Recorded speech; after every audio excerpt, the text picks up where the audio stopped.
नमस्कार मेरे प्यारे भाइयों बहनों, कैसे हो? बढ़िया। और नागी जोन में आपका स्वागत है। आज हम बहुत इंपॉर्टेंट टॉपिक करेंगे जो कि ज्योमेट्री का टॉपिक है, दैट्स कॉल्ड सर्कल। अब ये सर्कल होता क्या है? ठीक है, सर्कल क्या है?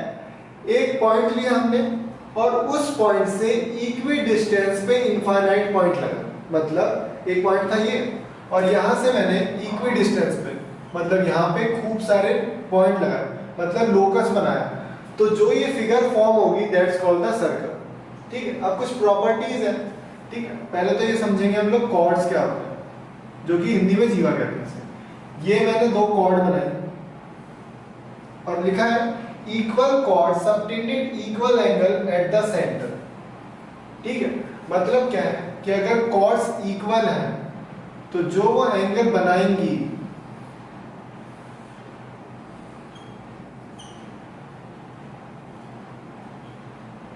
अगर ये कॉर्ड इक्वल है तो देखो ये रेडियस हो गया, ये भी रेडियस है, ये भी रेडियस है, ये भी रेडियस है। ठीक है, तो इसका मतलब ये दोनों ट्रायंगल कॉन्ग्रुएंट हो गए, और जब कॉन्ग्रुएंट हो गए तो सारे एंगल भी बराबर हो गए। ठीक है, तो इक्वल एंगल, या अगर आपको एंगल बराबर दे रखा है, मैंने वहां पे वाइस वर्सा लिख दिया है, तो इसका मतलब क्या है कि अगर आपको एंगल बराबर दे दिए कि एंगल बराबर है, तो ये रेडियस साइड एंगल साइड से ये भी साइड बराबर हो जाएगी बाय सीपीसीटी। अब ध्यान से समझो कि अगर आपको कॉर्ड बराबर दे रखे हैं तो एंगल बराबर होंगे, और एंगल बराबर दे रखे हैं तो कॉर्ड्स बराबर होंगे। ठीक है, पहली थ्योरम हो गई। दूसरा क्या है? Perpendicular from the centre of a circle to the chord bisect the chord. मतलब क्या है, अगर मैंने एक सर्कल बनाया और मैंने दो कॉर्ड बनाए, तो जो यहां पे परपेंडिकुलर डिस्टेंस होगी, the perpendicular from the centre of the circle to a chord bisect the chord. मतलब जो भी परपेंडिकुलर बनेगा वो कॉर्ड को दो बराबर भागों में बांटेगा। ठीक है, मतलब ये दो बराबर भागों में इसको बांटेगा। ठीक, तीसरा क्या है? Equal chord are equidistance from the centre and vice versa. मतलब अगर कॉर्ड इक्वल है, ए सी बराबर पी क्यू है, मतलब कॉर्ड इक्वल है तो ओ भी बराबर, मैं लिख देता हूं कि अगर आपको ए सी बराबर पी क्यू दे रखा है, मतलब ये चीज आपको गिवन है, तो याद रखना आर ओ बराबर ओ बी होगा, आर ओ बराबर ओ बी होगा। ठीक है, और वाइस वर्सा मैंने यहाँ पे भी लिख दिया कि अगर आपको इक्वी डिस्टेंस दे रखी है तो आपके कॉर्ड्स बराबर होंगे। आया समझ में? यार बहुत इंपॉर्टेंट प्रॉपर्टीज बताऊंगा जो कि सर्कल में बहुत ज्यादा आती है, मतलब आप बिल्कुल देखते ही आंसर बता दोगे। ठीक है, अब नेक्स्ट प्रॉपर्टीज करते हैं इसकी। तो मैं थ्योरम के साथ साथ आपको क्वेश्चंस भी कराऊंगा। तो पहले थ्योरम पढ़ते हैं। पहले डायग्राम को देखते हैं, ध्यान से समझना कि angle on the same segment all angles are equal. मतलब अगर एंगल सेम सेगमेंट पे बन रहा है, मतलब सेम पॉइंट से बन रहा है, तो सारे एंगल्स क्या होंगे? हमारे इक्वल होंगे। तो मतलब अगर ये वाला angle F, angle E, angle D, angle C, मतलब एंगल सी बराबर होगा एंगल डी के, एंगल डी बराबर होगा एंगल ई के, और ये बराबर होगा एफ के। ठीक है, तो पहला केस ये। दूसरी थ्योरम क्या है हमारी? Angle subtended by an arc is half the at the centre is at the circumference. जो सर्कमफेरेंस से टच होगा, अभी इसमें ना बहुत कंफ्यूज हो गए यहाँ पे जब केस आएगा। ठीक है, तो यहाँ पे क्या है, जो सर्कमफेरेंस पे बनेगा वो सेंटर वाले का हाफ होगा। ठीक है, तो मतलब अगर ये थीटा है तो ये 2 थीटा है, और ये 2 थीटा है तो ये थीटा। ठीक है, अब ध्यान से देखो, अगर मैं इन दो लाइनों को मतलब ए ओ और ओ बी को ऐसे स्ट्रेच कर दूं, मतलब ये स्ट्रेट लाइन बन जाएगी, डायमीटर बन जाएगी, तो ये क्या डायमीटर बन गया। और ध्यान से देखना कि यह डायमीटर का एंगल होता है 180, तो इसका मतलब ये जितने भी एंगल बनेंगे वो सारे 90 डिग्री के होंगे। तो यहां से एक अलग थ्योरम बना दी उन्होंने, बोला कि angles in the semicircle is equal to 90 degree. अगर सेमी सर्कल में कोई भी एंगल बनेगा तो वो 90 डिग्री का होगा। तो थ्योरम वगैरह कुछ नहीं है, बेसिक है, यहां से है कि अगर ये 2 थीटा है तो ये थीटा होगा। अब ध्यान से देखो, यहाँ 2 थीटा क्या है? 180, तो ये थीटा क्या होगा? 90। ठीक है, अब यहाँ पे आते हैं। तो कई बार बच्चे कंफ्यूज हो जाते हैं, उनको ये एंगल दे देते हैं, जैसे मान लो यहाँ पे 110 दे रखा है और ये वाला एंगल पूछ लो, ठीक है। तो बच्चे क्या करते हैं, सीधे बोलते हैं इसका हाफ होगा, बिल्कुल गलत जवाब। यहाँ पे आपको क्या समझना है कि यार जो एंगल ये वाला आप देख रहे हो ना, ध्यान से देखो, ये एंगल बाहर है और ये एंगल अंदर, मतलब जो एंगल अंदर वाला होगा वो बाहर वाले एंगल के हाफ होगा। मतलब आपको यार बाहर वाला एंगल निकालना पड़ेगा। क्या आपको बाहर वाला एंगल पता है? नहीं पता, तो आप बाहर वाला एंगल निकालो। ये पूरा सर्कल कितने का होता है? 360 का। 360 में से 110 गए, कितना हो जाता? 250, और 250 का आधा 125। बहुत कंफ्यूजन क्रिएट करता है और बच्चे हमेशा क्या करते हैं, 110 ये रहा तो ये होगा 220, जो कि आंसर बिल्कुल गलत है। ठीक है, तो दोबारा समझ लो हमेशा कि ये इसका हाफ तो होगा, लेकिन ये होगा बाहर वाला और ये होगा अंदर वाला, लाइक दिस। यहाँ पे ये बाहर वाला दिख रहा है ना, और ये अंदर वाला। थोड़ा इस तरीके से सीखना है। यहाँ पे देखो, ये रेडियस है, ये रेडियस है, तो ये वाला एंगल बराबर होंगे, क्योंकि साइड इक्वल है तो एंगल्स भी इक्वल होंगे। तो x की जगह में क्या लिख सकता हूँ? 50। अंडरस्टूड? अब देखो ये वही वाला क्वेश्चन आ गया। मान लो ये आपको 50 दे रखा है, तो ये वाला कितना होगा? यार देखो बिल्कुल सिंपल, यही वाला कंसेप्ट है, लेकिन फिगर थोड़ी अजीब तरीके से बना देते हो ताकि बच्चे कंफ्यूज हो और क्वेश्चन ना कर पाए। ध्यान से देखना इस क्वेश्चन को।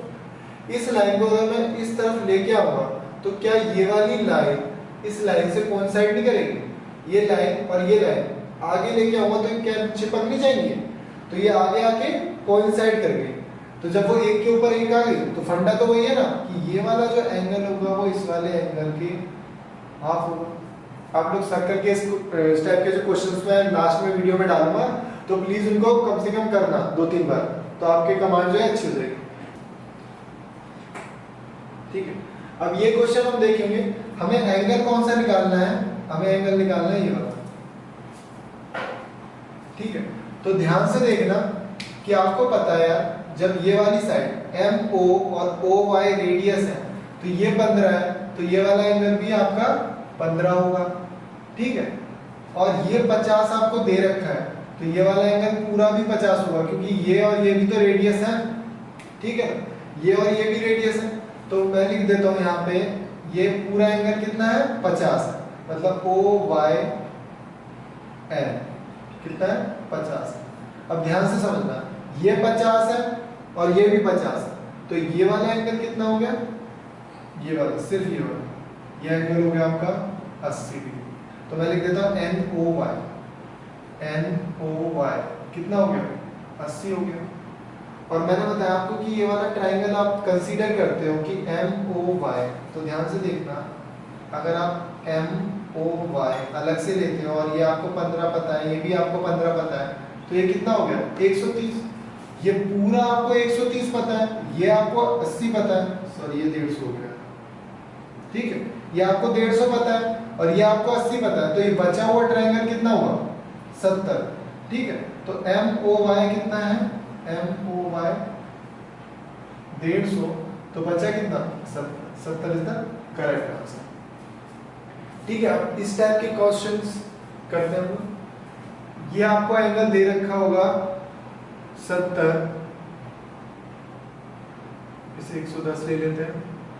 ठीक है, ये वाला एंगल भी निकालना है, मान लो ये वाला एंगल भी निकालना है आपको। तो बहुत सारे तरीके हैं इन क्वेश्चंस को करने के लिए। मान लो, ध्यान से देखना, अगर आपको ये एंगल पता है तो ये एंगल आप आराम से निकाल सकते हो। कैसे?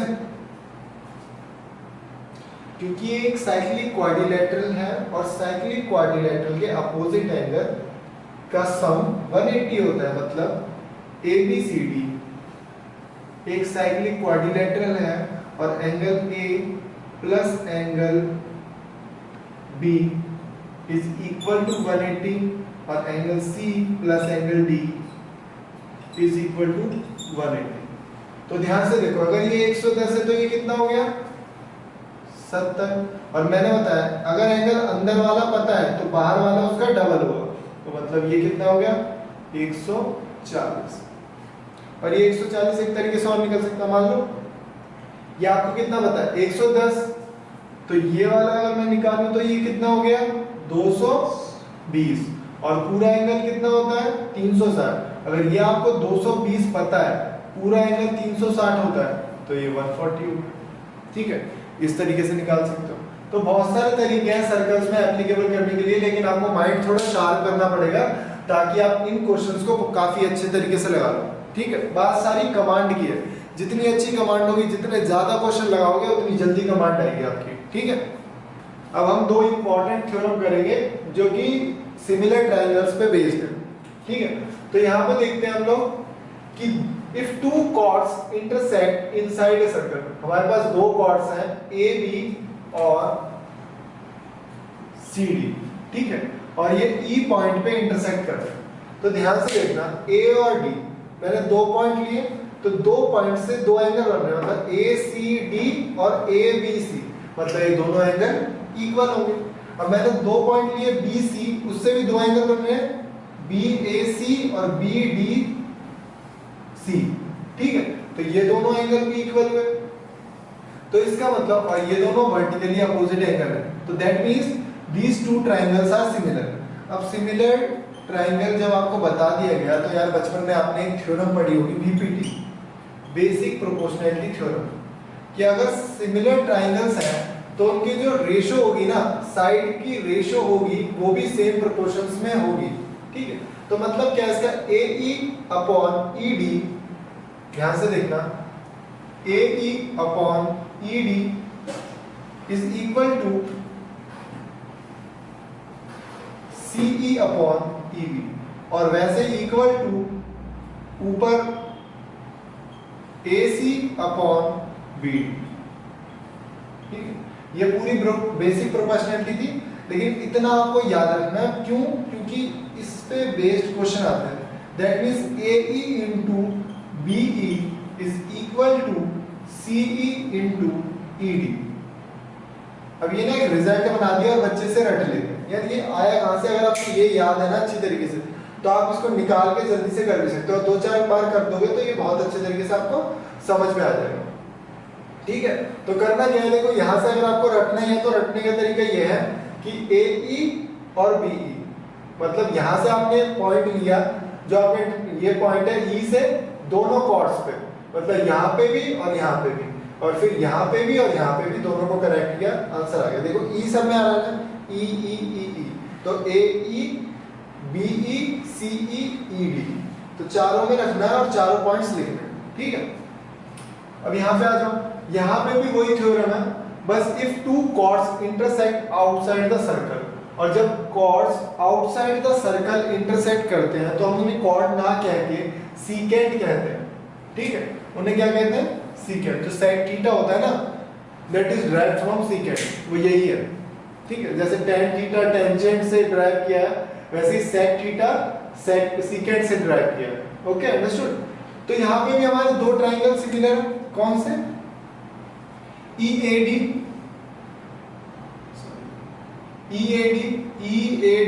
ये वाला ट्राइंगल, और ECB ये वाला ट्राइंगल, दोनों ट्राइंगल। क्योंकि यार देखो वही बात हो गई, बी और डी दो पॉइंट लिए, यहाँ से एक एंगल ये बन रहा है और एक एंगल ये बन रहा है, तो दोनों एंगल तो बराबर होंगे ही होंगे।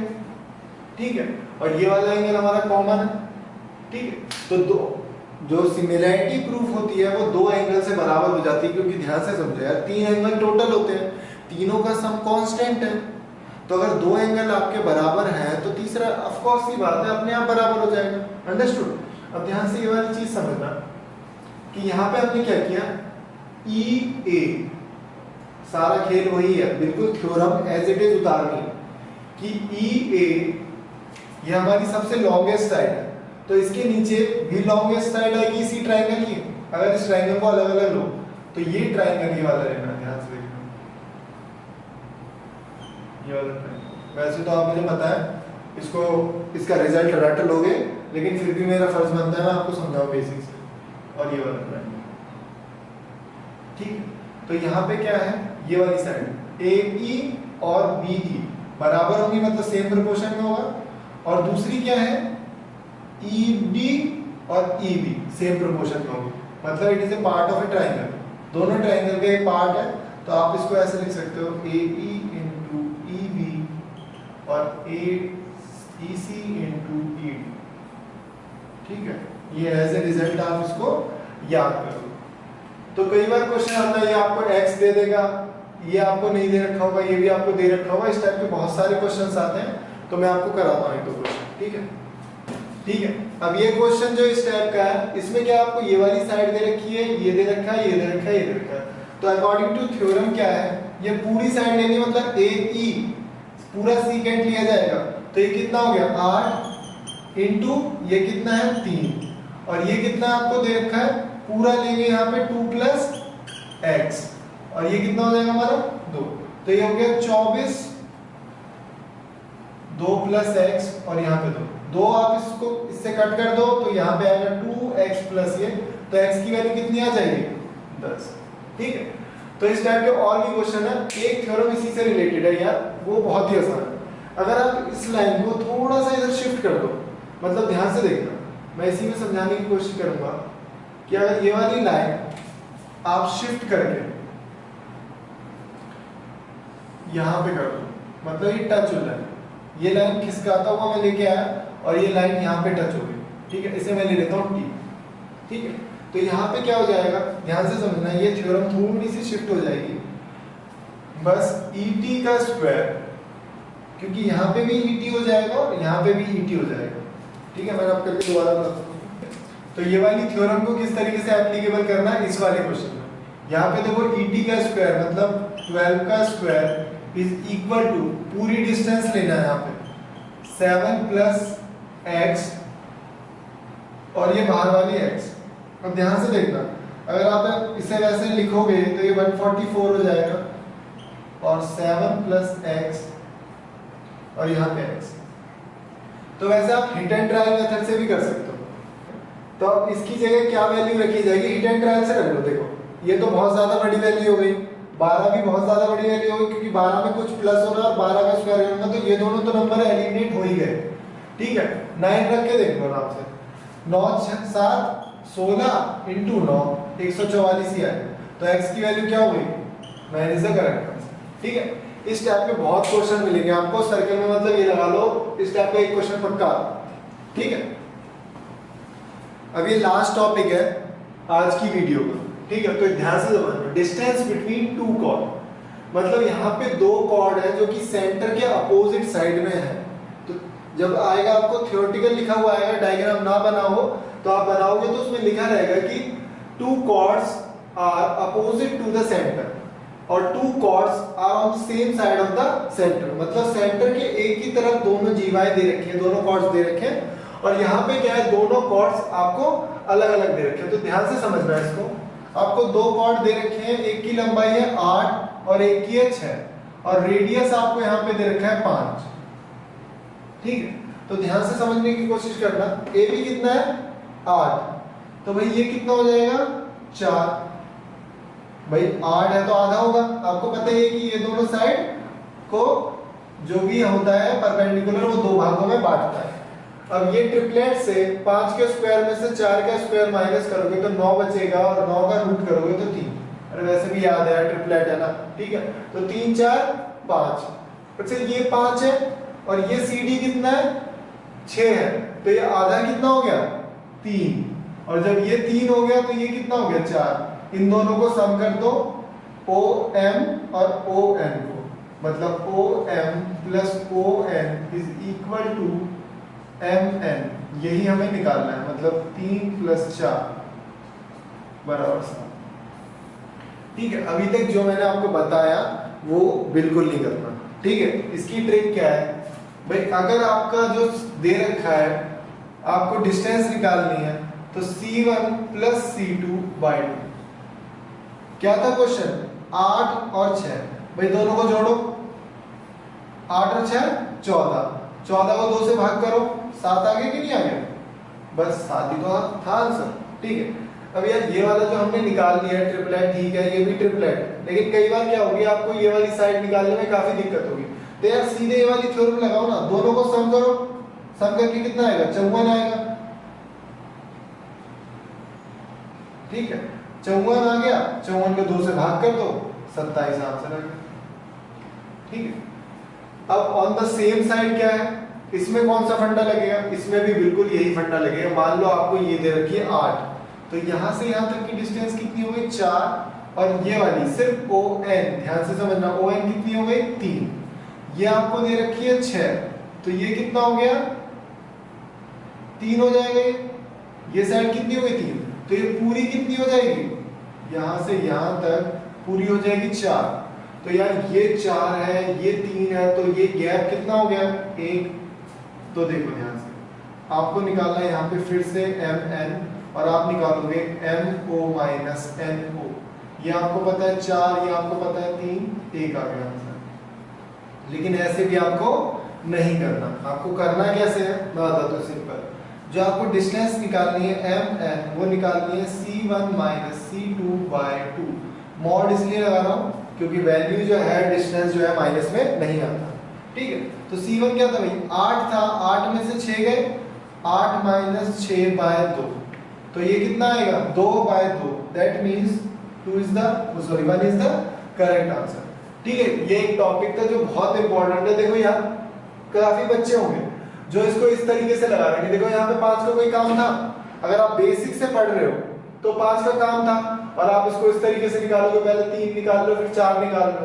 क्यों कर रहे हो फालतू में, सीधे ये वाली ट्रिक लगाओ ना, क्वेश्चन आगे करो, इतने में आप ये करोगे, इतने में 4 क्वेश्चन और कर लोगे अगर आप उस तरीके से करने लगे। अंडरस्टूड? तो इस तरीके से आपको अच्छे से पढ़ाई करनी है। क्वेश्चन जितने करा दी, कम से कम आपको असाइनमेंट में भी दिया जाएगा, वीडियो के लास्ट में आपको क्वेश्चंस बैंक मिलेंगे, उसमें काफी सारे क्वेश्चन होंगे, तो कम से कम आप 100 क्वेश्चन तो लगा ही लेना। ठीक है, काफी प्रैक्टिस हो जाएगी, फिर उसके बाद थोड़े दिनों बाद दोबारा से रिवाइज करना। ठीक है, पेपर आराम से क्लियर हो गया, मैं आपका दावा कर रहा हूँ कि पेपर क्लियर करवा दूंगा। ठीक है, पक्का।